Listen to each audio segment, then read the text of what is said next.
Hello guys, welcome back to my channel. दोस्तों, आज एक और बहुत अच्छी एक्सपायरी रही हमारी। अगर हम अपने अपडेट प्रॉफिट की बात करें, सबसे पहले तो अगर जीरोधा में देखोगे आप, तो हमने कुछ 6,000 के आसपास बुक किया। सेम अमाउंट ही ऑलमोस्ट अप स्टॉक में।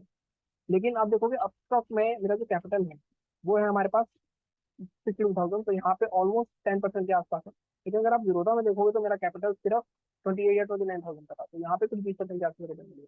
और मैं आपको यही कहता हूँ कि आप वीकडेज पे भले ही छोटे छोटे लॉस ले लो, लेकिन आप जो एक्सपायरी होती है उसके लिए वेट करा करो। एक्सपायरी पे बड़ा पैसा बहुत अच्छी तरह बनता है।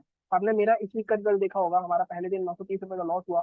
दूसरे दिन हमारा दोनों अकाउंट में प्रॉफिट हुआ, आई थिंक 1,700 और 1,000 रुपये का प्रॉफिट था। तीसरे दिन आपने देखा होगा, आई थिंक इसमें हमारा कल 3,000 का प्रॉफिट था, और इसमें हमारा कुछ 2200 कुछ 1,500 का प्रॉफिट था। तीनों दिन छोटे छोटे प्रॉफिट लिए, छोटा सा लॉस लिया 930 रुपये का। और जो आखिरी दिन एक्सपायरी पे छक्का मारा। तो मैं यही कहता हूँ वैसे कि एक्सपायरी का वेट करा करो। तो वीकडेज पे आपके छोटे प्रॉफिट हो भी गए तो भी एक्सपायरी से आप बड़ा पैसा निकाल सकते हो। लेकिन इसके लिए भी आपको प्रैक्टिस करनी पड़ेगी, क्योंकि कहीं ना कहीं एक्सपायरी में मूवमेंट बहुत ज्यादा होता है। ठीक है। अब आगे की बात करते हैं कि आगे क्या हो सकता है। प्लस हमेशा ये ध्यान रखना कि एक्सपायरी पे बड़ा पैसा बनता है, इसका मतलब ये नहीं कि आप पूरा अपना फंड लगा दो। आप देखो, कैपिटल मैंने यहाँ पे इस वाले अकाउंट में मैंने 28,000 रखी है, क्योंकि यहाँ पे मैं 200 क्वांटिटी एटलीस्ट ट्रेड करता हूँ। यहाँ पे 60,000 है, लेकिन मैं यहाँ पे 4,000 क्वांटिटी में भी जाता हूँ। अगर आप ये 2575 का देखोगे तो आपको 400 पॉइंट दिखेगा, सिर्फ 5 पॉइंट दिखेंगे। आई थिंक ये 2 बार ट्रेड लिया गया था शायद। तो ऐसा कुछ होता है, तो स्कैल्पिंग में चार्जेस भी आपके ज्यादा जाते हैं। ठीक है, स्कैल्पिंग सेटअप भी मैंने डाला हुआ है, वो भी काम किया अच्छा खासा। लेकिन पॉइंट वही है कि आप कुछ भी देख लो, किसी का भी वीडियो देख लो, लेकिन अगर आप उसको एग्जीक्यूट नहीं कर पा रहे हो, पैसे नहीं कमा पा रहे हो, तो कोई फायदा नहीं होता। ठीक है।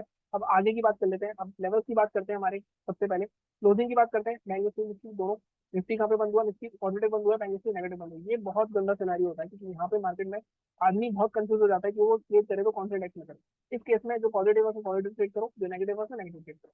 लेकिन आज के रिव्यू की बात करते हैं। सबसे पहले बैंक निफ्टी में इजी, बहुत इजी मार्केट थी आज की। हमने साफ साफ बात करी थी। 40,193 के नीचे सेल करेंगे। टारगेट हमारे 32,962। सेकंड टारगेट मैंने जो आपको दिया 39,833। अब ये तो पहले ही मिनट में हो गया था आई गेस। अगर जिसने किसी ने क्रॉस ऑलरेडी ले लिया होगा तो नहीं, दोनों टारगेट आ गए होंगे। लेकिन आपको अगर ट्रेड करने का मौका मिला होगा तो यहाँ पे लो के नीचे मिला होगा। तो 40,070 से भी 39,833 का टारगेट दिया था मैंने। आई थिंक 850 तक आया था। ऑलमोस्ट एक्सपायरी पे इतना अच्छा खासा मूव मिल जाता है आपको। अब यहाँ पे पूरा रिट्रेसमेंट भी आया कॉस्ट तक आपकी। अब ये सारे स्कैल्पिंग और इसमें यही फर्क है कि आपको ये सारी चीजें देखनी पड़ती है। आपको लगता है कि यार इतना रिट्रेसमेंट आ गया, आप ऊपर जाएगा नहीं जाएगा। ये सारे थॉट्स मुझे पसंद नहीं है पर्सनली। इसलिए मैं स्कैल्पिंग एक्सेप्ट होता हूँ और स्कैल्पिंग करता हूँ।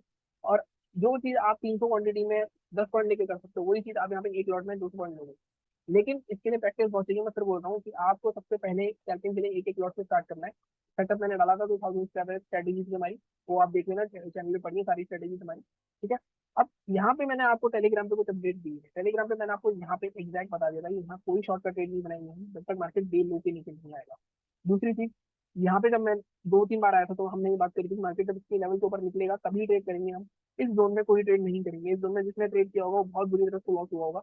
आप मुझे कमेंट्स में बताना अगर किसी ने ट्रेड में लॉस किया है। एक और चीज जो लोग देख रहे होंगे, जो लोग देखते हैं और हम नहीं देखते। अब जैसे मैंने यहाँ पे आपको एक पैटर्न डाला था शायद यहाँ पे पैटर्न का, लेकिन उसके ब्रेक होने पे भी ट्रेड नहीं करना था मैंने। क्यों नहीं करना था? क्योंकि आप ये पैटर्न देख के तो कर लोगे, लेकिन अगर आप ये ट्रेंड लाइन बनाओगे यहाँ से, तो ट्रेंड लाइन में आप देखोगे बकायदा पूरा सपोर्ट ले रहा था मार्केट। एटलीस्ट 15 मिनट मार्केट ने तीनों बार यहाँ लेवल को करा। तो यहाँ पे भी बाय कर सकता था, बहुत अच्छा सपोर्ट ले रहा था, हमें दिख रहा था मार्केट में। लेकिन मैंने क्या कहा था कि मैं जब तक इसके ऊपर नहीं जाएगा 4,450 के ऊपर या इसके नीचे नहीं जाएगा, तब तक मैं ट्रेड नहीं करूंगा। और अपने प्लान पे स्टिक हुआ।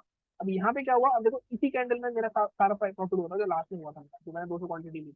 20 या 20 पॉइंट मिले थे आई थिंक। उससे पहले आपने देखा होगा मैं 3600 के प्रॉफिट में था। लॉस हुआ, 1100 के प्रॉफिट पे आया। उसके बाद मैंने 200 क्वांटिटी में इस चैनल में प्रॉफिट करा। अगर मैं बैठता तो 111 पे मैंने निकला था इसमें से 40,000 की कॉल में से। ये 3 कैंडल में वो आई थिंक 30 से 40 रुपए आ गई थी। तो आप एक्सपायरी पे लंबा नहीं बैठ सकते, ये आप समझो। ठीक है। एक्सपायरी पे लंबा आप तभी बैठ सकते हो जब बैकएंड पे आपके पास मोटा प्रॉफिट होगा। अदरवाइज आप नहीं बैठ सकते। ठीक है।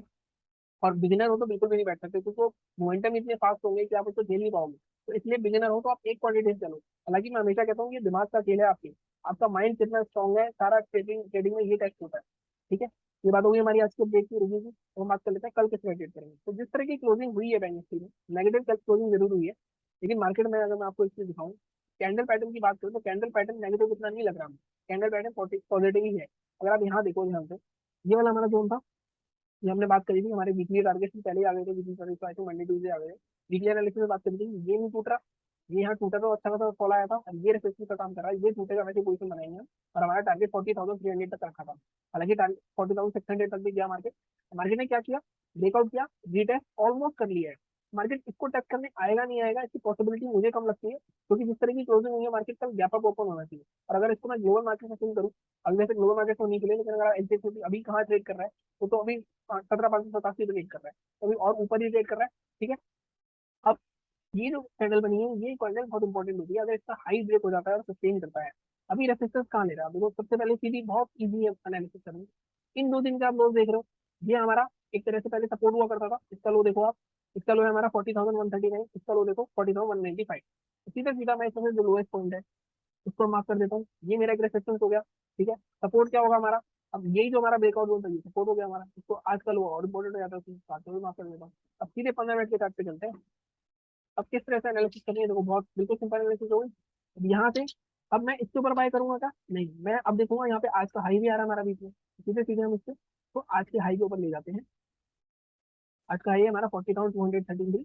देखो ये आज का हाई, ये 2 दिन का जो सपोर्ट जोन था, ये ब्रेक नहीं हो रहा था, तो इसके ऊपर जब जाएगा तो एटलीस्ट गैप फिलिंग होगा, टारगेट मिलेगा हमें। तो हमारा ट्रेड क्या बनेगा, हमें बाय कहाँ करना होगा, बाय करना होगा हमें 40,213 के ऊपर।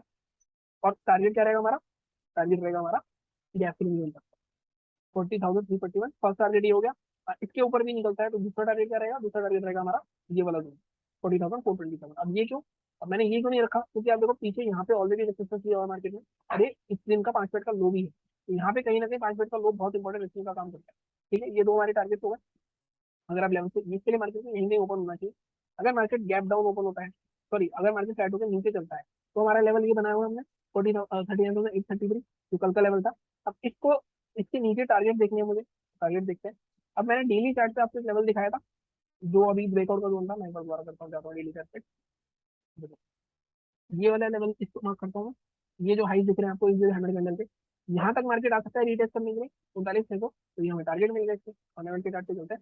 अब मार्केट इसके नीचे निकलता है 830 के नीचे, 600 तक का आपका टारगेट हो सकता है। लेकिन 600 पे मार्केट में बाइंग आ सकती है, 600 बहुत स्ट्रॉन्ग, अगर पीछे देखोगे आप तो काफी बार मार्केट को क्रॉस करने की कोशिश कर रहा था, यहाँ पे सपोर्ट का तरह काम कर रहा है, लेकिन अब ये मार्केट में रुक सकता है और यहाँ सपोर्ट ले सकता है। ठीक है। ये बात हो गई फ्लैट की, अगर ऊपर नीचे जाता है तो ये हमारे टारगेट है। सेलिंग की साइड छोटा टारगेट लग रहा है मुझे, 200 230 पॉइंट का। अब बाइंग कैसे करनी है, बाइंग सॉरी गैप अप के केस में बाइंग कैसे करनी है, गैप डाउन के केस में कैसे करनी है।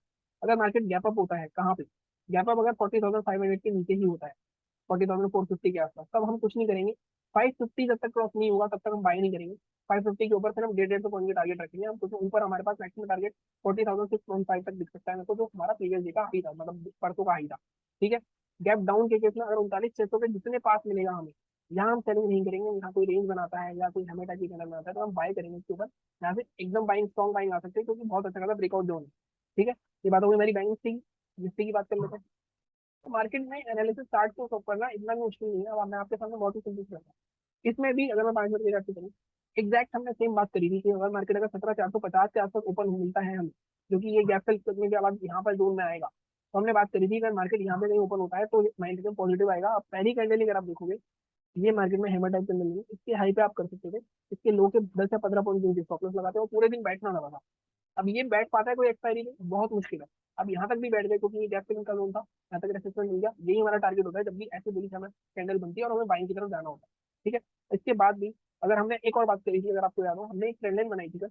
उस टाइम प्रीवियस दिन क्या था इस ट्रेंड लाइन का, ये मार्केट तो आज बना है, प्रीवियस दिन ये था, हमने कहा था इसके ऊपर बाय करेंगे, तो ट्रेंड लाइन का ब्रेकआउट का हुआ, यहाँ हुआ। इस टाइम प्रीवियस दिन क्या है इसका, इस टाइम प्रीवियस दिन ये आपको इसके ब्रेकआउट पे आपको, ये इसने ब्रेक करा, लेकिन क्या इसने इसकी नेक्स्ट कैंडल हाई ब्रेक करा नहीं, तो आपके यहाँ पे एंट्री मिलती है इसके हाई के ऊपर। ये भी ये स्टॉप लॉस ये ट्रेड था। तो मार्केट को जितना एनालाइज करोगे, जिस तरह से करोगे, उतना ही आपके काम आएगा। चार्ट देख के करना है, चार्ट देख के करो, इंडिकेटर के थ्रू करना है, इंडिकेटर के थ्रू करो, सब पड़ा हुआ है चैनल पे। लेकिन आपको एक तरीका अपनाना पड़ेगा, आप रोज अलग तरीका नहीं अपना सकते।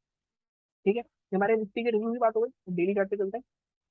अब देखते हैं निफ्टी में आगे क्या हो सकता है। निफ्टी में भी क्रिस्टल क्लियर एग्जैक्ट सेम चीज है, बल्कि निफ्टी ज्यादा स्ट्रॉन्ग लग रहा है और स्ट्रॉन्ग क्लोजिंग भी दी है इसे। अब निफ्टी में भी हमने दो सिनेरियो की बात करी थी वीकली एनालिसिस में, कि मार्केट या तो डब्ल्यू पैटर्न बनाएगा या मार्केट इस फ्लैग पैटर्न को ब्रेक कर देगा नीचे।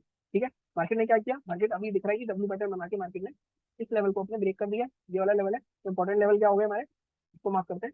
ये इंपॉर्टेंट लेवल हो गया हमारा 17,425 का। ठीक है। ये देखो यहाँ पे 2 दिन सपोर्ट की तरफ ऑलरेडी ये वर्क कर चुका है, तो अब की बार इसके नीचे आएगा तो मार्केट में अच्छा खासा फॉल आ सकता है। ठीक है। अब यहाँ से बाइंग कैसे हो सकती है, अब हमने क्या देखा मार्केट में, ये मार्केट ने ब्रेकआउट दिया, रिटेस्ट जो हो गया, अब यहाँ पे और ऊपर जाना चाहिए। तो मार्केट में ये वाला जोन काफी इंपॉर्टेंट होगा 17,600 का। 17,600 का रेसिस्टेंस अगर मार्केट ने क्रॉस कर दिया तो मार्केट का सीधा सीधा अगला टारगेट जो आएगा वो ये वाला जोन आएगा। अगर आप देखो 17,750 के आसपास। तो मैं मार्क कर लेता हूँ सबको। सबसे पहले मार्क करते हैं 17,750 के आसपास, ये मार्क हो गया हमारा। ये एक रेसिस्टेंस दिख रहा है ना, यहाँ से थोड़ा सा ऑफ करते हैं, ये वाली रेंज है। अब ये मैंने क्यों मार्क किया है 738 को, तो देखो यहाँ पे मार्केट रेंज में फंसा हुआ था बार बार, काफी ब्रेकआउट हुआ फिर अंदर आया फिर फंसा। तो इस रेंज के अंदर दोबारा फंस सकता है मार्केट। तो यहाँ तक का टारगेट हो गया हमारा। ये होगी बाई की बात। अभी मैंने डेली चार्ट पे कर रहा हूँ, 15 मिनट की चार्ट पे सेलिंग इसके नीचे ही होगी। टारगेट हमें क्या दिख रहा है सबसे पहला, ये जो गैप सेलिंग का जोन 334। अब सीधे 15 मिनट की चार्ट पे चलते हैं। ठीक है, ये मैं डिलीट कर देता हूँ, ये डिलीट कर देता हूँ। देखो यहाँ पे एग्जैक्ट बिल्कुल सिंपल है। बाय कहाँ करेंगे हम, ये बार मैं इसको डिलीट कर देता हूँ। बाय हम सबसे इसी के ऊपर करेंगे, सबसे पहले नहीं करेंगे 17,611। लेकिन मैं आपको बोलूंगा 17,650 एक बहुत स्ट्रॉन्ग रेसिस्टेंस है। अगर आपको याद हो, काफी पहले से हम उस लेवल की बात कर रहे हैं 17,650 की। तो 17,650 रखूंगा मैं इसको, या 17,640 रखूंगा। 17,640 बहुत स्ट्रॉन्ग रेसिस्टेंस है। इसके ऊपर बाय करोगे टारगेट 17,738 तक जा सकता है ना। और यहाँ पे देखो ये वाला जो स्विंग है इससे स्विंग भी जा। ठीक है, ये हमारा निफ्टी की बात हो गई। सेलिंग कहाँ करनी है हमें, सेलिंग अब यहाँ पे ये वाला जो जोन है, ये जोन आप देख रहे हो काफी बार टेस्ट हो चुका है। ये जोन जब टूटेगा तभी हम सेलिंग करेंगे। अब यहाँ ना तो इसके नीचे सेल करेंगे ना इसके नीचे सेल करेंगे, कर सकते हैं इसके नीचे सेल। जो एग्रेसिव है वो ये जो जोन है पूरा, इस जोन के नीचे सेल कर सकते हैं 17,460 के। उनके लिए 17,425 और 334 टारगेट मिल जाएगा, थोड़ा बड़ा टारगेट मिलेगा। लेकिन जो लोग तेज चलना चाहते हैं वो इसके नीचे जब आएगा, थोड़ा रिट्रेस करके नीचे जाएगा तो 334 तक के टारगेट जा सकते हैं। कल मार्केट मुझे ऊपर ही जाता दिख रहा है, लेकिन ऐसा हो सकता है ग्लोबल मार्केट दिखा रहे हैं वैसा ओपनिंग। लेकिन चार्ट पे 17,600 बहुत स्ट्रॉन्ग रेसिस्टेंस है। वो मैं आपको दिखा देता हूँ कि मैं क्या बात कर रहा हूँ उसके बारे में। डेली चार्ट पे चलते हैं, एक बार खुद लीड करते हैं। डेली चार्ट पे जब आप देखोगे 17,600 मैं मार्क करता हूँ एक बार, 17,600 मिनट मार्क करते हैं। अब क्यों है इतना इंपॉर्टेंट लेवल है, अब आप यहाँ देखो पीछे, ये हमने पहले ही बात कर दी। यहाँ एक हेड में बना, इसकी नेकलाइन ये टूटी, काफी अच्छा नीचे आया, फिर ऐसे टूट गया, फिर काफी अच्छा आगे नीचे आया, ब्रेकआउट हुआ तो काफी अच्छा ऊपर गया, फिर से इसके नीचे आया, नीचे। ठीक है, और ये हिस्ट्री रही है इस लेवल की। जब भी मार्केट अच्छा स्ट्रॉन्ग इसको ब्रेकआउट करता है तब मार्केट एटलीस्ट 200-300 पॉइंट यहाँ से ऊपर जरूर जाता है। अब यहाँ देखो 16,600 के ऊपर कितना आया है, ये आपका 18,000 तक आ गया, यहाँ पे 500 पॉइंट मूव हुआ। लेकिन अब आगे देखोगे आप, आगे इसी लेवल पे बहुत स्ट्रगल हुआ और मार्केट फिर से इसी लेवल के आसपास आ रहा है। तो कहीं ना कहीं ये बहुत, ये लेवल टूट दिया जाता है तो मार्केट में एटलीस्ट हम 18,000 तक भी जा सकते हैं। लेकिन सबसे इंपॉर्टेंट रेसिस्टेंस यही है। ठीक है, तो ये थी आज की एनालिसिस। बाकी चैनल को सपोर्ट करते रहो, सब्सक्राइब करो। और मैं हमेशा कहता हूँ कि एक्सपायरी पे, आपने देखा होगा वीडियो के व्यूज कम होते हैं क्योंकि एक्सपायरी पे काफी लोग काफी हताश हो जाते हैं। तो हताश होने की जरूरत नहीं है, हर दिन नया दिन है। अगर आप अपने रिस्क लिमिट में चल रहे हो तब तक आप ठीक चल रहे हो। लेकिन अगर आप अपने रिस्क लिमिट से एक्सीड कर रहे हो, इमोशन से कंट्रोल नहीं है, तो वो आपको हैबिट बनानी पड़ेगी। वो जब तक आदत आपकी दिनचर्या में नहीं आएगी तब तक आप वो ट्रेड नहीं कर पाओगे। ठीक है, तो मिलता हूँ मैं आपसे अगले वीडियो में। Thank you so much.